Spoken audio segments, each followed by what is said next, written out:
iteka. Mbese ni hehe ushaka kuzamara ubuzima bwawe bw'iteka ryose? Ni mu ijuru cyangwa ni muri Gehinomu? Tega amatwi ijambo ry'Imana ugezweho n'umukozi w'Imana Pasiteri Ntakende Doc kuva ku wa mbere kugeza ku wa gatandatu kuva saa 11:45 za mu gitondo. Calvary ni wowe Yesu yashenjaguriwe. Reka twongere tubasuhuze nshuti bakunzi muteze amatwi kandi tubifurize kugubwa neza aho muri hose, abari burasirazuba, iburengerazuba, amajyepfo n'amajyaruguru, namwe abari mu mujyi wa Kigali, mwese turabakiriye cyane. Nge rero mwumva kuri mikoro ni Pasiteri Ntakende Doc, ndi kumwe rero n'abashyitsi, umwe muri bo ni nawe ugiye kudusangiza ijambo ry'Imana. Reka mbasabe batwibwire, hanyuma uwo turi buze kumva ijambo ry'Imana guturuka muri we nawe ndaza kumubabwira agezweho. Good evening. My name is Tony Smith from Victory Baptist Church in Milton, Florida, and I'm a representative of the Victory Baptist Press out of that church. Amen. Yitwa Pastor Tony Smith, akaba turuka mu itorero ryitwa Victory Baptist Church hariya muri Amerika mu ntara ya Florida. Hi, this is Nathan Bertram, also from Victory Baptist Church in Milton, Florida, and so good to be with y'all tonight. Nawe yitwa Nathan, akaba turuka mu itorero rimwe niryo umushumba maze kuvuga aturukamo, Victory Baptist Church hariya muri Amerika mu ntara ya Florida. My name is Tim Fuller, and I'm the pastor of Victory Baptist Church in Milton, Florida. Honored to be here tonight. Uyu akaba ari pasiteri w'iryo torero Victory Baptist Church hariya nyine muri Florida. Tukaba rero dushimye Imana cyane kubitwemereye kuba dufite bene data abakozi b'Imana guturuka hariya muri Amerika. Tukaba tugiye kumva ijambo ry'Imana guturuka kuri uyu Pastor Tim, akaba ari we ugiye kutubwiriza. Reka rero dusenga Imana, hanyuma nitumara gusenga Imana turamwakira atubwira ijambo ry'Imana. Reka rero dusenga Imana. Mana, reka tugushime kandi tuguhimbarize ineza yawe n'urukundo rwawe n'ubuntu bwawe. Uri mwiza, ntabwo tubishidikanyaho, kuko ineza yawe twarayibonye. Mwami, ubwo wadukuraga mu isabe y'ibyaha ukaduhindura abana bawe, tutari beza kuruta abandi ndetse nta n'icyo dutanze, ahubwo wowe ari wowe witanze ku musaraba ugapfa urupfu rubi kugira ngo twebwe abari abanyabyaha kubwo kwizera gusa, Mwami, duhinduka abana bawe. Warakoze rero, turagushimye kano kanya kandi tuzahora tugushima, ariko kandi by'umwihariko tugushimiye umwanya mwiza utwemereye kugira ngo tube tugiye kwiga ijambo ryawe. Umugaragu wawe Tim imbaraga, umwambike imbaraga zo kubwiriza ijambo ryawe, mwuzuze umwuka wawe wera kandi umuhe ijambo ryo kuvuga, ye kuvuga ibye ahubwo avuga ibyo abwirijwe nawe.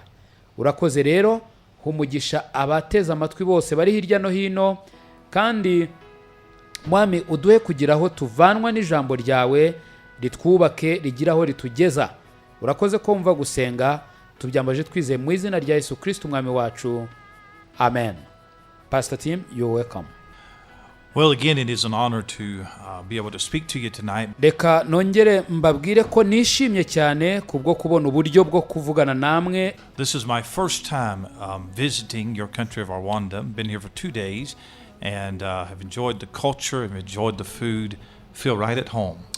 Ni iminsi ibiri ishize ngeze muri iki gihugu, ariko numva nishimiye cyane ibyo kurya bya hano, umuco ndetse n'imibanire y'abantu, numva nsa nkaho ndi iwacu mu rugo.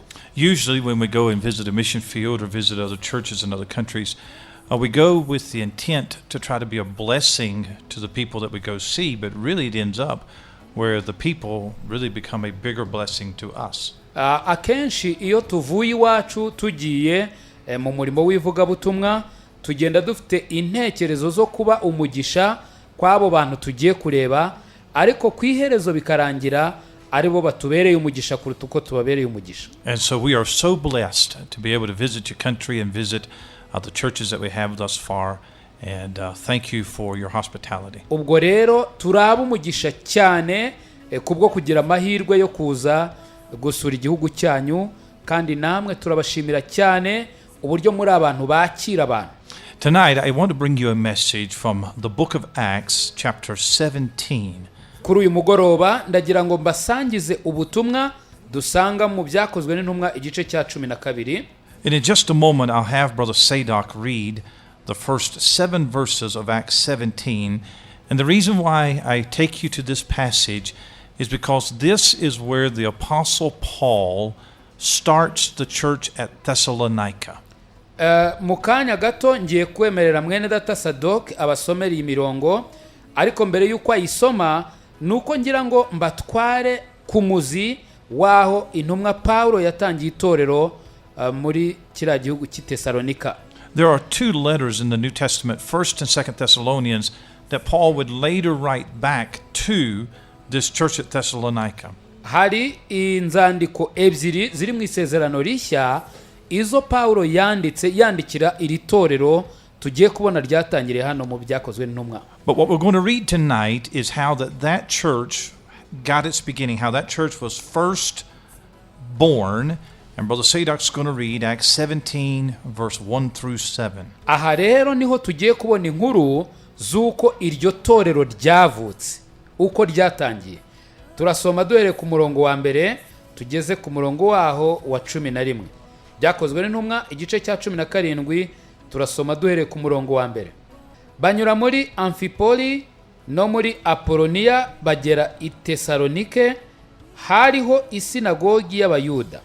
Nuko Pawulo nk'uko yamenyereye yinjira muri bo, ajya impaka nabo mu byanditswe ku masabato 3, abibasobanurira abamenyesha yuko Kristo akwiriye kubabazwa no kuzuka mu bapfuye, kandi ati Yesu wo mbabwira niwe Kristo.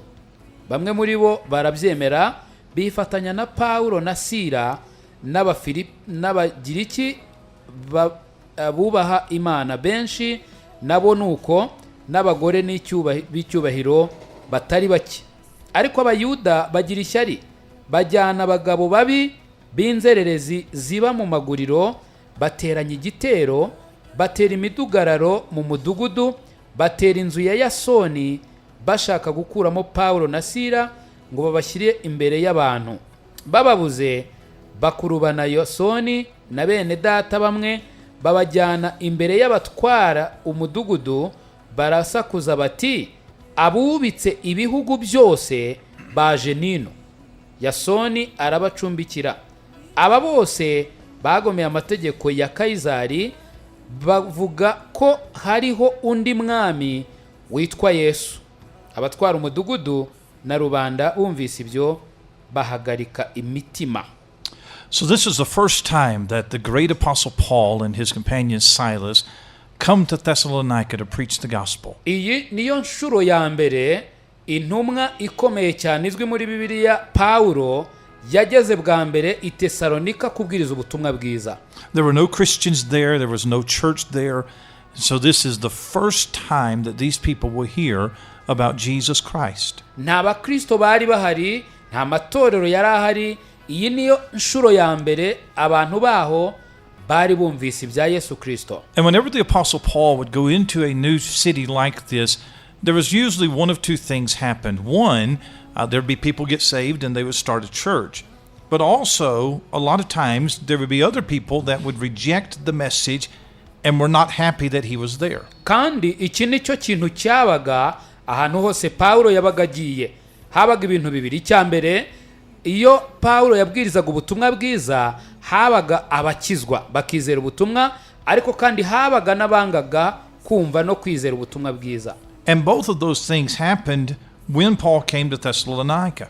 Ibyo bintu byombi rero byarabaye igihe Pawulo yarageze ni Tesalonika. People got saved and a church was started, but they had such an influence on the city itself that other folks were upset over that influence. Aba bantu bakijijwe bari bafite impinduka kuri uwo murwa, ku buryo aba bantu baje kurakara kubera impinduka zari zivuye kuri abo bantu bakijwe. And so certain businessmen went to the local authorities there in the city and they started complaining about Paul and Silas. Ku buryo abantu bamwe b'abacuruzi bo mw'uyu murwa bagiye ku bayobozi b'inzego z'ibanze muri uwo murwa bababwira babijujutira ibya Pawulo na Sira. And the complaint that they make against these men is found at the end of verse number 6, where it says, "These that have turned the world upside down are come hither also."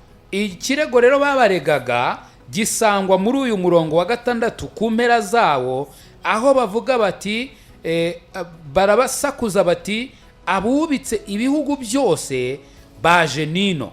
So they say these men have turned the world upside down, and they're not complimenting these men, they're complaining about that. Nago bari bafitenye ikibazo n'aba bantu, ahubwo bari barimo kubivovotera gusa. Because these believers are in this town, and because this church has started, because this preacher is here, our town has changed. Bijujuta kubera abo babwiriza butumwa, kubera ubutumwa babwirije, umujyi n'abantu barimo bari guhinduka. Maybe it's maybe that there is less idolatry in the town. Ahari wenda ubupfumu buragabanuka mu murwa. Maybe there is less alcohol in the town. Ahari inzoga zirekeraho kunyobwa. But they have made an impact on that city, and that's exactly what the church is supposed to do even today. Ikigaragara nuko ababizera bari batumye haza impinduka ikomeye muri uyu murwa, kandi icyo ni itorero ryari kwe no gukora uyu munsi wa none. We're supposed to leave a mark everywhere that we go.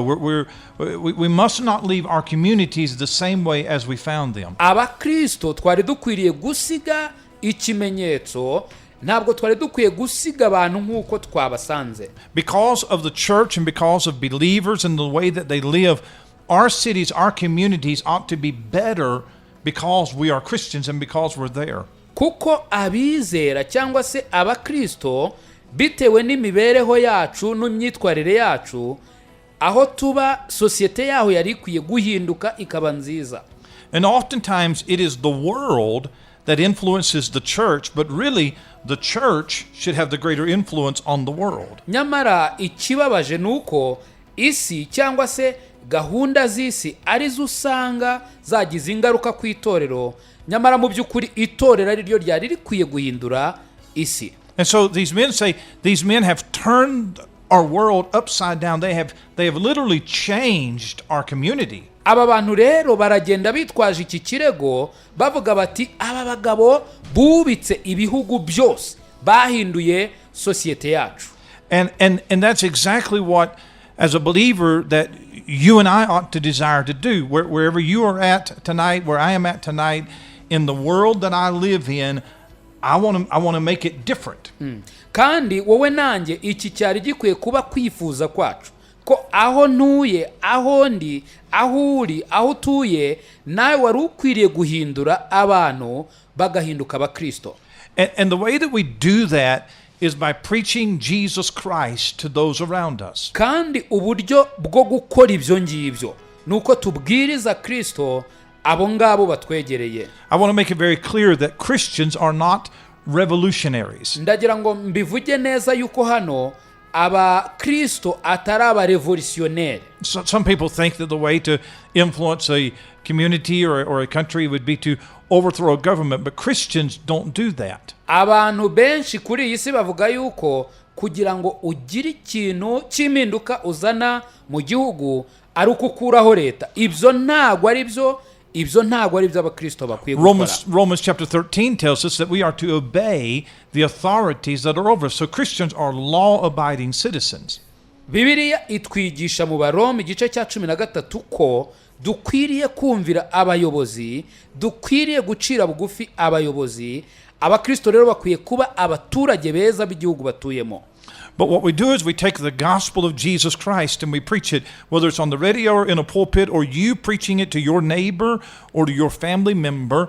And by preaching the gospel and seeing those people saved, that's how we have a great impact upon the world that we live in. Rero waba uri kubwiriza ubutumwa kuri radio, cyangwa se uri kububwiriza mu rusengero, cyangwa uri kububwiriza umuturanye, iyo ubwiriza Kristo ubwo nibwo buryo uzana impinduka muri sosiyete. So I want to talk to you tonight about how do you turn the world upside down for Jesus Christ. Kuri uyu mugoroba rero ndashaka kukubwira uko wakubika isi kubera ukayihindurira kuri Yesu Kristo. What kind of men does it take?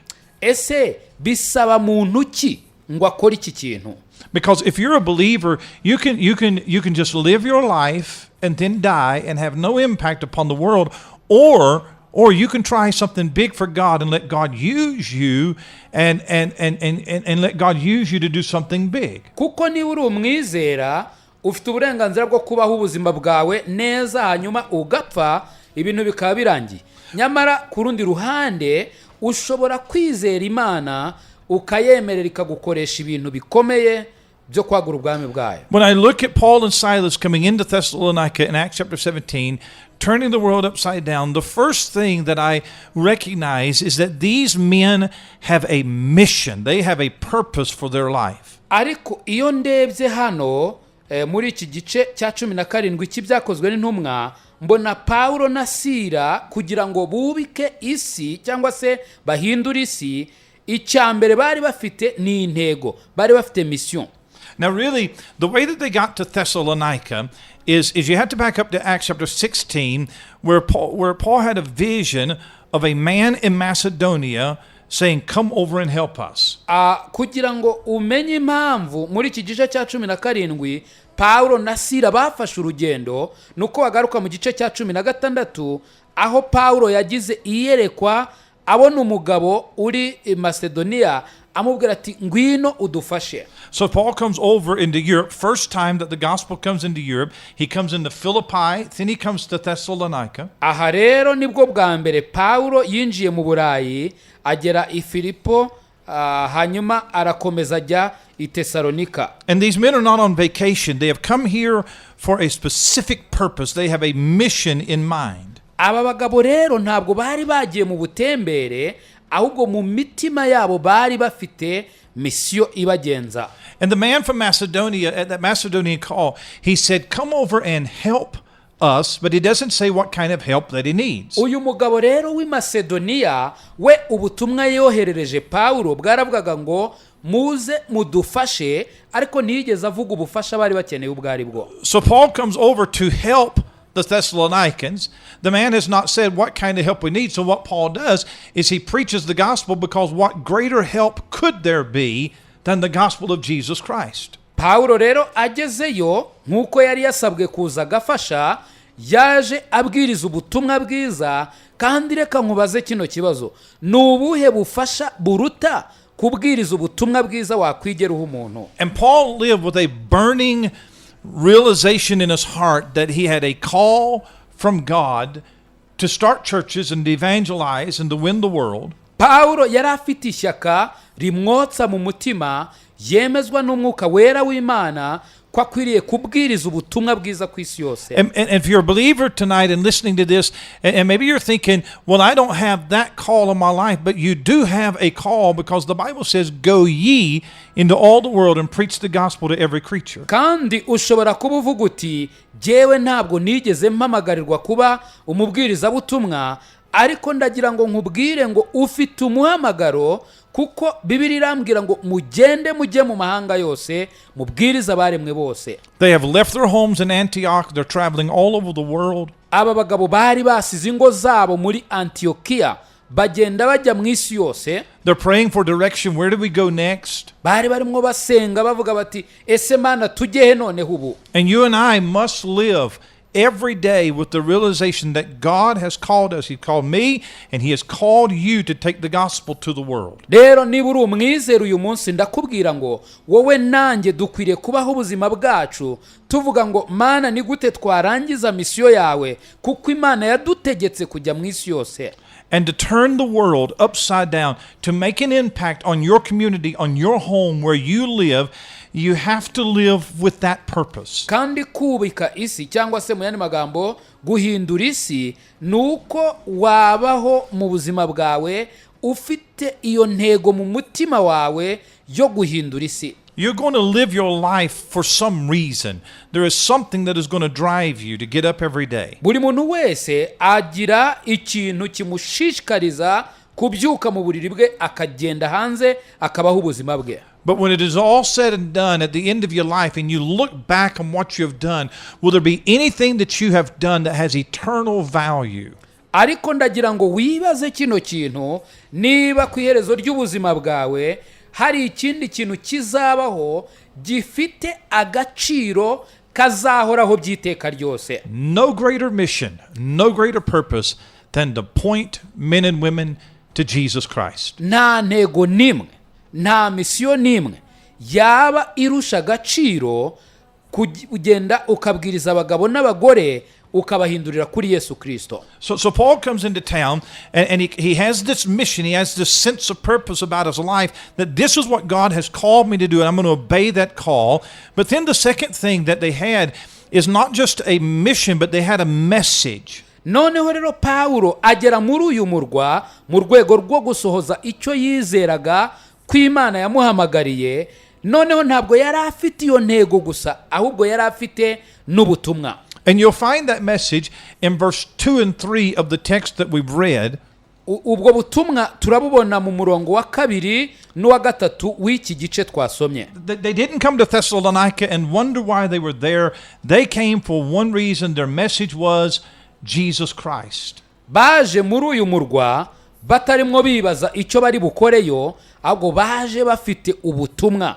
ubu butumwa bwari ukubwiriza Yesu Kristo. Everywhere they went, everyone they talked to, that was who they talked about.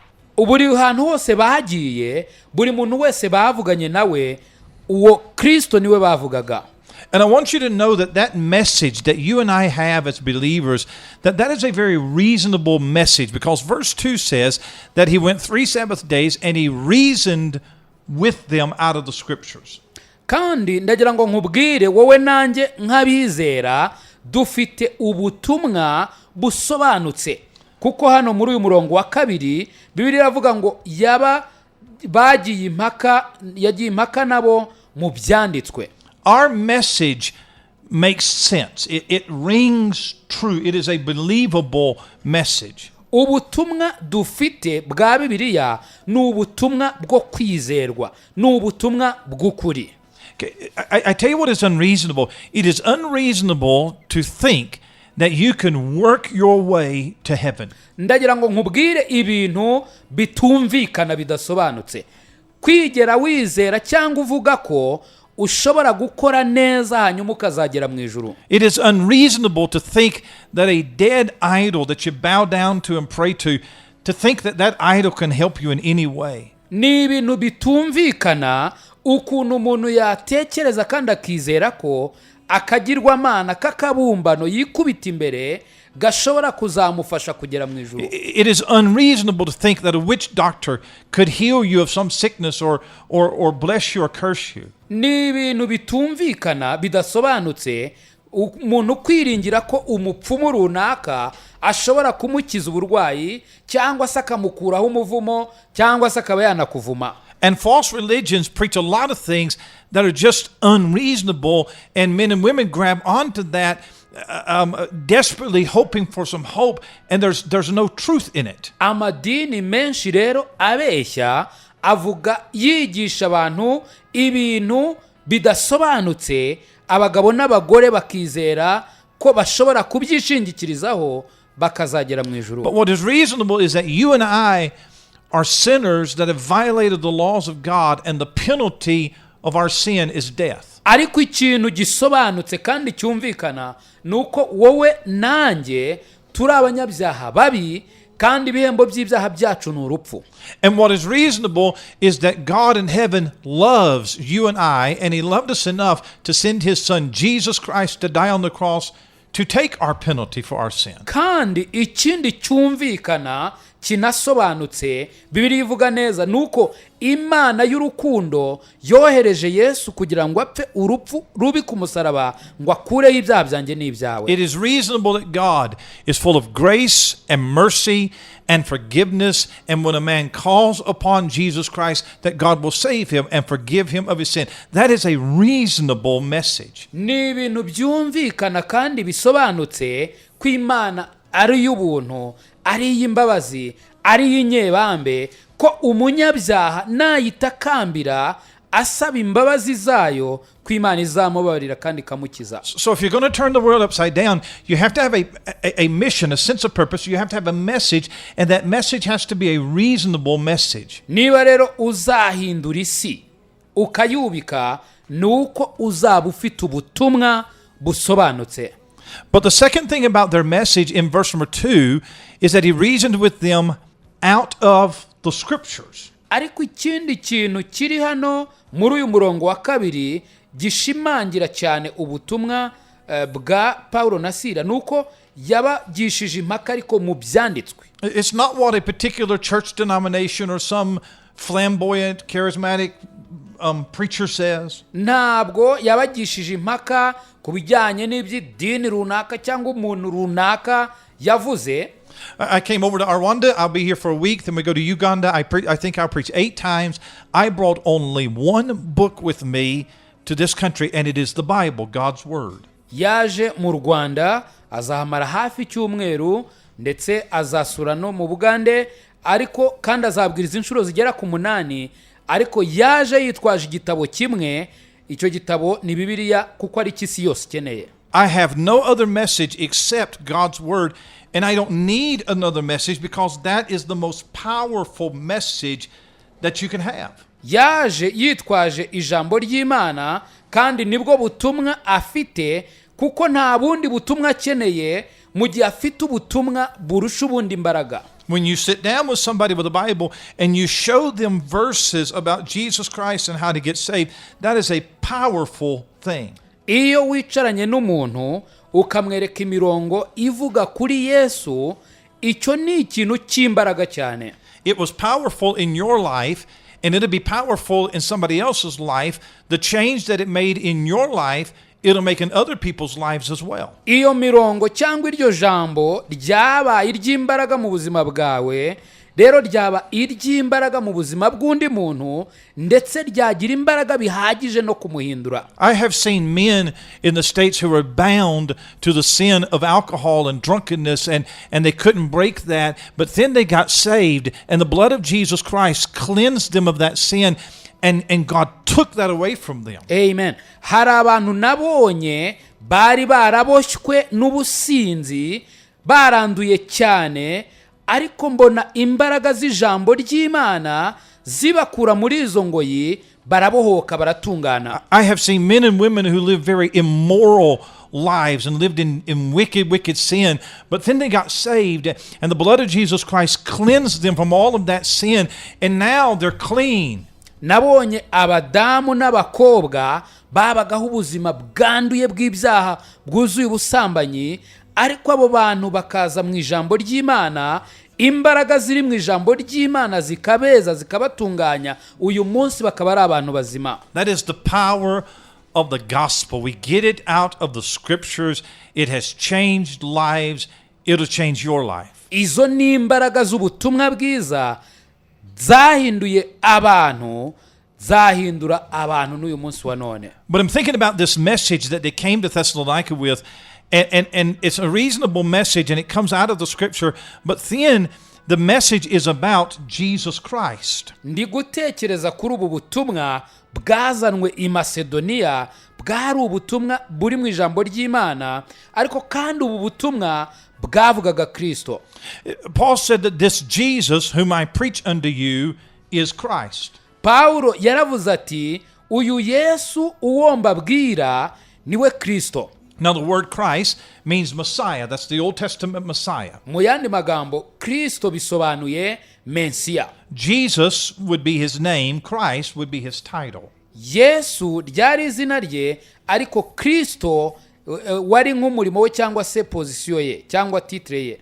Now, when Paul is writing this letter, he's writing it in AD 52. So he's only about 25 years since Christ was crucified. Pawulo rero yandika ibi ngibi hari muri 53 iki gihe hari hashize imyaka 23 Yesu apfuye. So everybody would know the story of the historical Jesus. Buri muntu wese rero mw'iki gihe mw'aka gace yarazi amateka y'ibijyanye n'ibya Yesu. But a lot think that he was just a great man and a great teacher and a great prophet.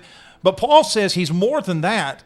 He's Christ. He's Messiah. He's the Son of God. Bamwe baravugaga ngo ni umuhanuzi, abandi bakavuga ngo ni umwigisha ukomeye w'igitangaza, ariko Pawulo yari ari gushimangira ko arenze cyane ibyo ngibyo, ari Kristo. And he takes the scriptures, and his scriptures would be the Old Testament, and he takes that Old Testament scriptures and he begins to show them passages and says, hey, that's talking about Jesus Christ. Atangira rero kubagarura mu isezerano rya kera, akabereka ibyanditswe ababwira ati uyu ni Mesiya, uyu ni Yesu Kristo. He would preach to them out of Psalm 22 or Isaiah 53. Akababwira akuye mu magambo ari muri Zaburi ya 22, akabigisha Yesaya 53. And so he comes to town. They say he turns the world upside down. And the way that he does it is he preaches Jesus Christ to them. Aza rero muri uyu murwa arabwiriza, hanyuma bamushinja yuko ngo yubitse ibihugu byose, kandi uburyo abyubika cyangwa abihindura nuko abwiriza Yesu Kristo. So do you want to turn your community upside down? Do you want to influence those around you? Do you want to see your lost loved ones saved? None reka nkubaze, ese urashaka guhindura abantu tuyemo? Ese urashaka kubona abantu ukunda cyane bakizwa, aho ukorera bakizwa? Then do you have a mission? Do you realize that this is your responsibility? Do you have a sense of purpose about you that God has saved me and he's put me here to preach the gospel to that person I have a burden for? Niba rero ukijijwe, ese ufite uwo mutwaro, ufite iyo ntego mu mutima wawe yo kuvuga ngo narakijwe none Imana yankiza aha, nanjye ndashaka kubona aba bantu bankikije bakizwa. And you have a message. It's a reasonable message. Kandi ufite ubutumwa busobanutse. It's a scriptural, biblical message. Ni ubutumwa bufite imizi yabwo muri Bibiliya. It's about Jesus Christ that'll turn the world upside down. Ni ubutumwa buvuga kuri Yesu Kristo buzahindura ndetse bukubika isi. I want to give you one more thought before I close. Ndagira ngo nguhe ikindi gitekerezo kimwe mbere yuko nsoza. These men had a mission. These men had a message. God gave these men a ministry. Aba bagabo bari bafite intego, aba bagabo bari bafite mission, bari bafite ubutumwa. Aba bagabo rero Imana ibaha umurimo. Here was the result of these men coming into this town for the first time preaching the gospel. Verse 4 says, and some of them believed. Ngizi ingaruka cyangwa se ikintu cyavuye muri urugendo rwa Pawulo na Sira kuza muri uyu murwa. Bibiliya hano ku murongo wa 4 iravuga ngo bamwe muri bo barabyemera.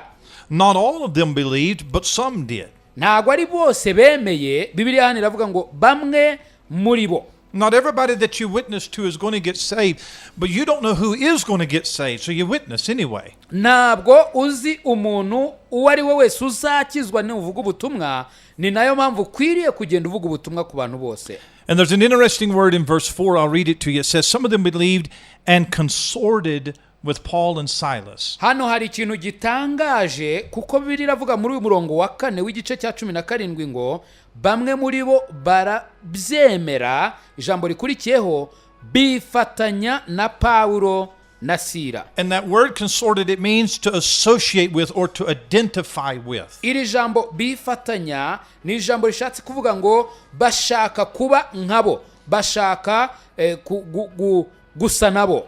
So here's what happens. Paul preaches, some men believe, they've been living in sin, they've been living in idolatry, they've been living in paganism and false religion, but they got saved, and when they got saved, they didn't want to identify with paganism and idolatry anymore. Now they want to identify with Paul and with Christians. Pawulo yaragiye arabwiriza, aba bagabo babagaho mu byaha mu businzi, mu bupfumu, mu kuraguza, mu guterekera, baba barakijijwe. Bamaze gukizwa ntibaba bagishaka kongera kwifatanya cyangwa kwishushanya n'abapagani, ahubwo barashaka noneho gusa na Pawulo. They said, now that we're saved, we want to get baptized. Baravuze bati turakijijwe rwose, natwe turumva dushaka kubatizwa. We want to find a group of believers that we can fellowship with and grow together. Turashaka kubona itsinda ry'abizera aho twasabana tugakurira hamwe. We want to be part of the Christian community. It's so changed their life. Turashaka natwe kuba ndetse no kugira uruhare mu itsinda ry'abantu b'Abakristo ngo tubone ubuzima buhinduka bukura. And there's something interesting in verse 4 where it says that some of them, that's speaking of Jews, some of them believed. So some Jews got saved. Kandi hano Bibiliya muri uyu murongo impamvu iri kuvuga ngo bamwe, iri kuvuga mu Bayuda. Bibiliya rero hari kuvuga ngo bamwe mu Bayuda barabyemera, barizera. And then it says devout Greeks, a great multitude. So some Greeks or Gentiles got saved. Yewe hano Bibiliya avuga ngo n'Abagiriki bubaha Imana, Abagiriki nabo bubaha Imana. And then it says chief women, not a few. Noneho abagore b'icyubahiro batari bake. So some Jews and some Greeks and some chief women got saved. That's a very diverse group is what that is. Rero icyo Bibiliya iri gushushanya hano nuko ari itsinda ry'abantu batandukanye kandi bari bamaramaje mu mwanzuro bafashe wo gukizwa. They're different ethnicities, different cultures, different classes of people. Amatsinda yo kuva mu moko atandukanye ndetse mu bantu b'ingeri zose. But when they all got saved, they all become one in Jesus Christ. Ariko bose iyo bakijijwe bahinduka umwe muri Yesu Kristo. Because in Christ, neither bond nor free. Muri Kristo nta mbohe nta n'uw'umudendezo. Neither Jew nor Greek. Nta Muyuda nta Mugiriki. Not rich, not poor. Nta mukire nta mukene. No, everybody is equal at the cross. Everybody's equal in the church. Buri muntu wese ahinduka kimwe ku musaraba, yewe no mu itorero. They came to town with a mission and with a message, and God gave them a ministry, and people got saved. Baje muri uyu murwa bafite ubutumwa, bafite mission, bafite Imana ibaha umurimo. And as believers, that's what you and I should be doing. Kandi nk'abizera iki ni cyo wowe nanjye dukwiriye kuba dukora. Wherever you are tonight listening to this, if you are a believer, everybody should be witnessing to somebody. Aho uri hose urimo kumva ubu butumwa, ndagira ngo nkubwire ngo buri mwizera wese yarakwiriye kuba hari undi muntu arimo gusangiza ubutumwa. You ought to be praying for somebody. Ukwiriye kuba hari umuntu uri gusengera. You ought to have a burden for somebody. Ukwiriye kuba hari umuntu ufitiye umutwaro. And what if you were to take this responsibility seriously and pray for God to use you to just reach one person for Jesus Christ? Kandi inshuti yanjye wa Mukristo we, reba ubaye ufite umutwaro wo gusenga Imana no kuyisaba ngo igufashe byibura uzayobora umuntu umwe kuri Kristo. And then what if that one person went and witnessed and got their family to Christ? Reba noneho uwo muntu umwe uyoboye kuri Kristo aramutse agiye agasubira mu muryango we akawuhindurira kuri Kristo. And then that family gets their extended family to Christ. Noneho uwo muryango nawo ukagira ishyaka n'umuhati byo kubwiriza umuryango wabo mugari. By you bringing one person to Jesus Christ, you can be a part of turning the world upside down for Christ. Binyuze muri wowe mu gushaka no kugambirira guhindura byibura umuntu umwe, bishobora kurangira uhinduriye isi kuri Kristo. But you'll never do it if you don't have a sense of purpose, that mission. Ariko ntiwakwigera ubikora igihe nta ntego wigeze ugira mu mutima wawe. And you won't do it if you don't have confidence in the power of the message. Kandi ntago wakwigera ubikora ubaye udafite ibyiringiro ndetse n'ubushizi bw'amanga mu butumwa uri kubwiriza. But if you'll accept the mission, and if you'll take the message, God can give you a ministry and be a part of turning the world upside down. ariko ubaye ufite intego ndetse ukaba ufite ubwo butumwa, Imana yaguha umurimo wo guhindura iyi si. Imana imuha umugisha umugaragu w'Imana, kandi nawe Imana iguha umugisha wowe waruteze amatwi iri jambo. Ndizera ntashidikanya ko hari icyo Imana ikubwiye, kuko jyewe ndashima Imana cyane, hari icyo Imana imbwiye, kandi icyama nawe hakaba hari ikintu ukuye muri ubu butumwa. Icyama Imana ikankoresha, icyama abo mu muryango wanjye nkagira uruhare mu kubabwira ubutumwa bwiza, icyama abo duturanye nkagira uruhare mu kubabwira ubutumwa bwiza. Byaba ari igihombo kuzinjira mu ijuru, nyamara abaturanyi bawe, abo mu muryango bawe batarigeze bagira amahirwe yo kumva ubutumwa bwiza bivuye mu kanwa kawe. Nta ngororano wazahabwa ku bw'icyo kintu. Imana itugirire neza, kandi Imana yacu idufashe. Kandi ijambo tumaze kwiga, usenga Imana uyibwira uti Imana, ndagira ngo iri jambo rihinduke iryanjye, urinyigishe ku giti cyanjye, n'icyo ushaka kumbwira muri iri jambo.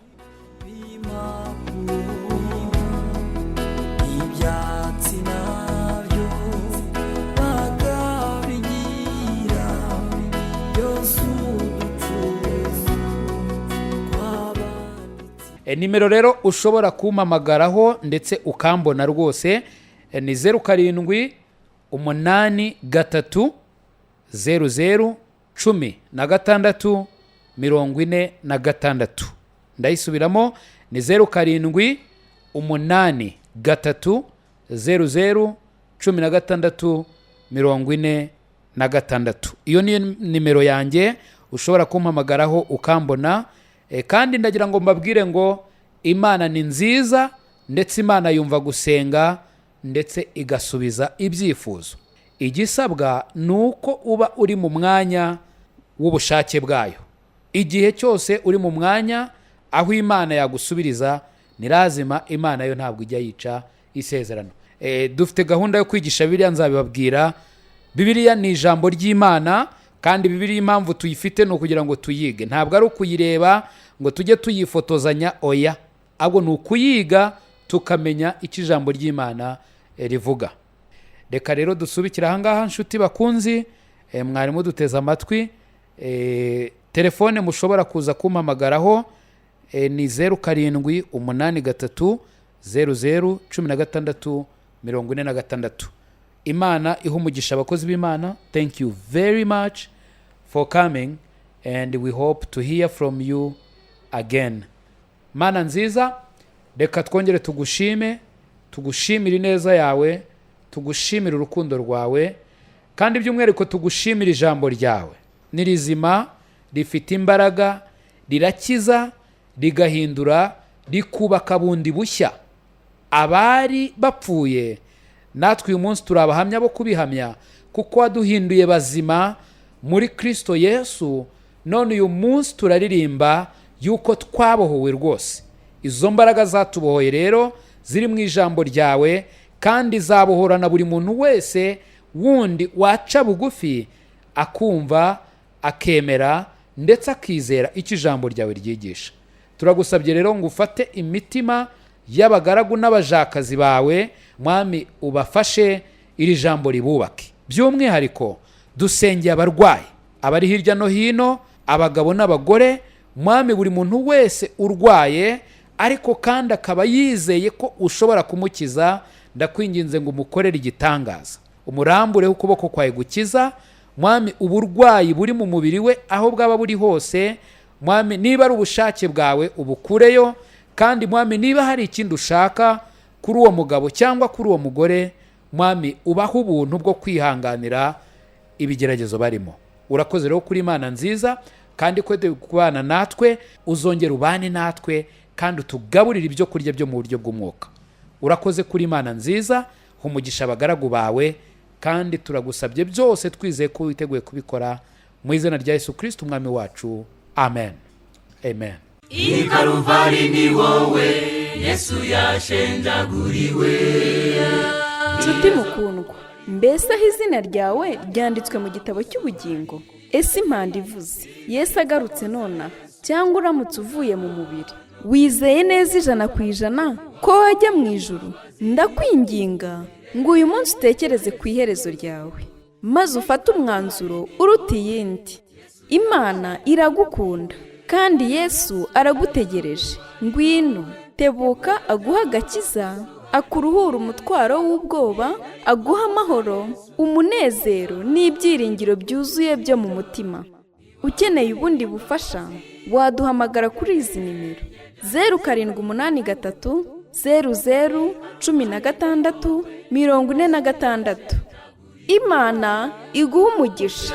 Kuba ari wowe munyabyaha gusa uhari, ntibyari kubuza Yesu kuza hano kugupfira, ntiwaburira imbabazi.